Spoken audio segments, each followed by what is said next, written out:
मुआज़ बिन जबल इस हदीस के रावी हैं। वो फरमाने लगे कि अल्लाह के नबी सल्लल्लाहु अलैहि वसल्लम ने फरमाया है, हदीस का नंबर सही इब्न हब्बान के अंदर 372, सही इब्न खुज़ैमा के अंदर 1495 नंबर, अल्लाह के रसूल सल्लल्लाहु अलैहि वसल्लम ने कुछ लोगों की ज़मानत दी है कि वो 6 काम कर लेंगे, उनको मैं इस दुनिया के अंदर भी कामयाबियाँ अता फरमाऊँगा और कल क़यामत वाले दिन भी अल्लाह उनको कामयाबियों से हमकिनार करेगा। तो मुआज़ बिन जबल इस हदीस के रावी हैं, कहते हैं कि अल्लाह के नबी सल्लल्लाहु अलैहि वसल्लम ने इन 6 लोगों के बारे में तज़किरा किया है। सबसे पहले वो इंसान जो जहाद फ़ी सबीलिल्लाह करता है, यानी कि अल्लाह की राह में जिहाद करता है। अल्लाह के नबी सल्लल्लाहु अलैहि वसल्लम एक दफ़ा फरमा रहे थे कि ऐ सहाबियों, अगर हदीस की फ़ुक़ाहत को सीखना हो तो अबू हुरैरा रज़ी अल्लाह तआला अन्हु से सीखो, अगर कुरान की तफसीर सीखनी हो तो हज़रत अब्दुल्ला बिन इब्न अब्बास से सीखो, अगर घर के मसले और मसाइल सीखने हों तो अम्मी आयशा रज़ी अल्लाह तआला अन्हा से सीखो, अगर हलाल और हराम की तमीज़ के बारे में सीखना हो तो मुआज़ बिन जबल रज़ी अल्लाह तआला अन्हु से सीखो। तो अज़ीज़ भाइयों, सबसे पहला जो बंदा है वो जहाद है। जो बंदा जहाद फ़ी सबीलिल्लाह करता है, अल्लाह के नबी सल्लल्लाहु अलैहि वसल्लम फरमाते हैं कि मन जाहद फ़ी सबीलिल्लाह फ़हुव ज़ामिनुन अलल्लाह, कि जो बंदा अल्लाह के रास्ते में जिहाद करता है, अल्लाह के नबी सल्लल्लाहु अलैहि वसल्लम फरमाते हैं कि उसकी ज़मानत मैं खुद देता हूँ कि अल्लाह उसको दुनिया के अंदर भी कामयाबियाँ अता फरमाएंगे और कल क़यामत वाले दिन भी अल्लाह उसको सुरखरू करेंगे। अज़ीज़ भाइयों, ज़िंदगी के अंदर ऐसे काम करके चले जाएँ कि जिससे अल्लाह खुश हो जाए, वो हमारी कामयाबियों से वो हमें जो ऐसा काम करके चले जाएँ वो हमारी कामयाबी का बायस बन जाए। तो अज़ीज़ भाइयों, इमाम कायनात जनाब मोहम्मद रसूलुल्लाह सल्लल्लाहु अलैहि वसल्लम ने फरमाया कि मेरी उम्मत में जो बंदा जहाद फ़ी सबीलिल्लाह करेगा वो खालिसतन अल्लाह की रज़ा की खातर, दुनिया को दिखलाने के लिए नहीं, ये नहीं कि दुनिया वाले बाद में कहें ये शहीद का वालिद है, ये शहीद की माँ जा रही है, ये शहीद के भाई जा रहे हैं। दुनिया को दिखलाने के लिए नहीं, फ़कत अल्लाह की रज़ा के लिए जो बंदा जिहाद करता है, अल्लाह के नबी सल्लल्लाहु अलैहि वसल्लम ने फरमाया कि मैं उसके बंदे की ज़मानत देता हूँ कि मैं उसको दुनिया के अंदर भी कामयाबियों से हमकिनार कर दूँगा। अल्लाह उसको दुनिया के अंदर भी कामयाबियों से हमकिनार कर देंगे और आखिरत के अंदर भी। अज़ीज़ भाइयों, सबसे बड़ा जहाद नफ्स है, अपने नफ्स के ख़िलाफ़ जहाद करना। अज़ीज़ भाइयों, नफ्स के मुतालिक अल्लाह के नबी सल्लल्लाहु अलैहि वसल्लम फरमाया कि जो बंदा अपने नफ्स को कंट्रोल कर लेगा वो बंदा कामयाब हो जाएगा। नफ्स वो है, इंसान कहता है कि अभी अज़ान हुई, चलो मैं नमाज़ पढ़ता हूँ। आपका नफ्स कहता है नहीं यार, अभी 15 मिनट पड़े हुए हैं, थोड़ी देर के बाद चलते हैं। जो बंदा नफ्स को कुचल कर मस्जिद की तरफ आ जाएगा वो बंदा कामयाब हो जाएगा। नेकी का काम करने को दिल करता है और साथ ही नफ्स आ जाता है, छोड़ो यार क्या करना है, छोड़ो यार कर लेंगे, फिर अभी बड़ी ज़िंदगी पड़ी हुई है। और अज़ीज़ भाइयों, जो बंदा नफ्स की बात को मान जाता है ना, वो बंदा नाकाम हो जाता है। जो बंदा नफ्स को कुचल कर मस्जिदों की तरफ आ जाता है, नेकी की तरफ गामज़न हो जाता है, अल्लाह उसको कामयाब कर देते हैं। तो अज़ीज़ भाइयों, सबसे बड़ा जहाद जो अपने नफ्स का है, ये था सबसे पहले। जो बंदा जहाद फ़ी सबीलिल्लाह करता है, अल्लाह उसको कामयाबियाँ अता फरमा देते हैं। दूसरा वो बंदा है जो किसी बीमार की तीमारदारी करता है। कोई भी मुसलमान भाई बीमार होता है, उसके घर चला जाता है, उससे उसका हाल अहवाल पूछता है, उसको ये कहता है ला बासा तहुरन इंशाअल्लाह। ओ प्यारे भाई, ओ प्यारी बहन, ओ प्यारे भाई, टेंशन ना ले, अगर ये बीमारी अल्लाह ने तेरी तरफ भेजी है तो अल्लाह तुझे इंशाअल्लाह इसका अजर अता फरमाएंगे।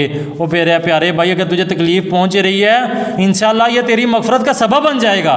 ओ मेरे प्यारे भाई, टेंशन ना ले, ये अल्फाज उसके सामने जाके बोलें कि ला बासा तहुरन इंशाअल्लाह, इंशाअल्लाह अल्लाह ताला तुझे जल्दी शिफा अता फरमाएंगे।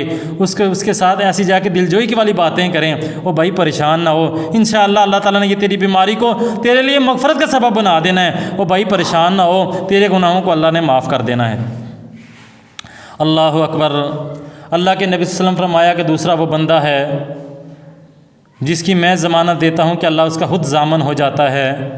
दूसरा वो बंदा वो है जो मेरी उम्मत में किसी बीमार की तीमारदारी करता है। तीसरा वो इंसान है जिस जवान का अल्लाह के घर में दिल लगा रहता है। अल्लाह अकबर। अज़ीज़ भाइयों, हम मुसलमान हैं, बहैसियत मुसलमान ख़ुद भी सोचें कि आप कितने नमाजी हैं। आपके घर वाले, आपके घर के अंदर अगर 5 या 10 फ़र्द हैं और कितने नमाजी हैं, कितने भाई जो हैं वो नमाज़ पढ़ते हैं। अल्लाह अकबर। भाइयों, सोचना चाहिए ये ज़िंदगी बहुत थोड़ी है।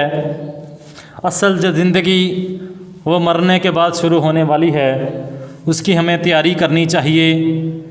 अल्लाह के नबी सल्लल्लाहु अलैहि वसल्लम ने कहा है कि तीसरा बंदा मेरी उम्मत का वो है जो बंदा, जिस जवान का मेरे घर यानी अल्लाह के घर में दिल लगा रहता है, अल्लाह उसकी ज़मानत देते हैं कि अल्लाह उसको, मैं उस नबी उसकी ज़मानत देता हूँ कि अल्लाह उसको कामयाब कर देंगे। अल्लाह उसके ज़ामन हैं, अल्लाह खुद उसके ज़ामन है, अल्लाह उसको कामयाबियाँ अता कर देंगे, अल्लाह खुद उसकी हिफाजतें करेंगे। अल्लाह अकबर। मेरे भाइयों, अल्लाह के नबी सल्लल्लाहु अलैहि वसल्लम फरमाया कि वमन आदा इलल मस्जिद औराहा वमन हादा इलल मस्जिद औराहा कान ज़ामिनुन अल्लाह, कि मेरी उम्मत का जवान जो सुबह शाम अल्लाह के घरों की तरफ आता है, अल्लाह कहते हैं कि उसका ज़ामिन में मैं खुद हूँ। चौथा वो बंदा है जो अपने इमाम की इज़्ज़त करता है। चौथे नंबर पे वो बंदा है जो अपने इमाम की इज़्ज़त करता है। वह इमाम मसल्ले का वारिस हो, मिंबर रसूल का वारिस हो, वो इमाम आपका हुक्मरान हो। हुक्मरान वो वक़्त का हुक्मरान वो होना चाहिए जो शरीयत के मुताबिक अपनी ज़िंदगी को गुजारता हो, तो उसकी भी इज़्ज़त करना है। तो 5वें नंबर पे, टाइम बहुत थोड़ा है, 5वें नंबर पे वो बंदा है जो घर में दाखिल होता है, सबसे पहले अपने घर वालों को सलाम पेश करता है। तो अज़ीज़ भाइयों, अल्लाह के नबी सल्लल्लाहु अलैहि वसल्लम कहते हैं कि उसकी भी मैं ज़मानत देता हूँ कि अल्लाह उसका ख़ुद ज़ामन है, अल्लाह उसको इस दुनिया के अंदर भी कामयाब कर देंगे और आखिरत के अंदर भी। तो 5वां वो बंदा है, छठा वो बंदा है जो किसी भाई की गीबत नहीं करता। अज़ीज़ भाइयों, हदीस में आता है कि वो बंदा, अगर कोई बंदा किसी बंदे की गीबत करता है, वो ऐसे है जैसे अपने सगे भाई का गोश्त खाए। तो अज़ीज़ भाइयों, कोशिश करें कि इन 6 चीज़ों पे अमल करें। सबसे पहले नंबर पे वो बंदा जो जिहाद फ़ी सबीलिल्लाह करता है, दूसरे नंबर पे अपने किसी बीमार की तीमारदारी करता है, तीसरे नंबर पे जिस जवान का अल्लाह के घर में दिल लगा रहता है, चौथे नंबर पे वो बंदा जो अपने इमाम की इज़्ज़त करता है, 5वें नंबर पे वो बंदा जब घर में दाखिल होता है सबसे पहले सलाम करता है, तो छठे नंबर पे वो बंदा जो किसी भाई की गीबत नहीं करता। जो बंदा ये 6 काम करता है, अल्लाह के नबी सल्लल्लाहु अलैहि वसल्लम कहते हैं कि मैं उसकी ज़मानत देता हूँ कि अल्लाह उसका खुद ज़ामन है, अल्लाह उसकी खुद हिफाजतें करेगा इस दुनिया के अंदर भी, कल क़यामत के दिन भी। अल्लाह ताला आपको और मुझे दीन हक़ पढ़ने, समझने और उस पर पूरा अमल करने की तौफ़ीक़ अता फ़रमाए। तो अज़ीज़ भाइयों, ये अल्लाह का घर है। इस अल्लाह के घर में, ये अल्लाह के घर होते हैं, किसी के, ये अल्लाह का घर अल्लाह का होता है, ये किसी की जायदाद या प्रॉपर्टी नहीं। तो अज़ीज़ भाइयों, ये मस्जिदें अल्लाह का घर हैं, इन मस्जिदों में आया करो, इन मस्जिदों को रौनक बख्शा करो। ये मस्जिदें आम बिल्डिंग की तरह नहीं होती, ये अल्लाह का घर हुआ करती हैं। अज़ीज़ भाइयों, जिस जन्नत के टुकड़े हुआ करते हैं, इनकी हिफाजतें किया करो। मस्जिदों को ये आबाद करोगे, इंशाअल्लाह अल्लाह आपके घरों को आबाद करेंगे। वक़ूलू क़ौली हाज़ा वस्तग़फ़िरुल्लाह ली व लकुम। अस्सलामु अलैकुम व रहमतुल्लाहि व बरकातुहू।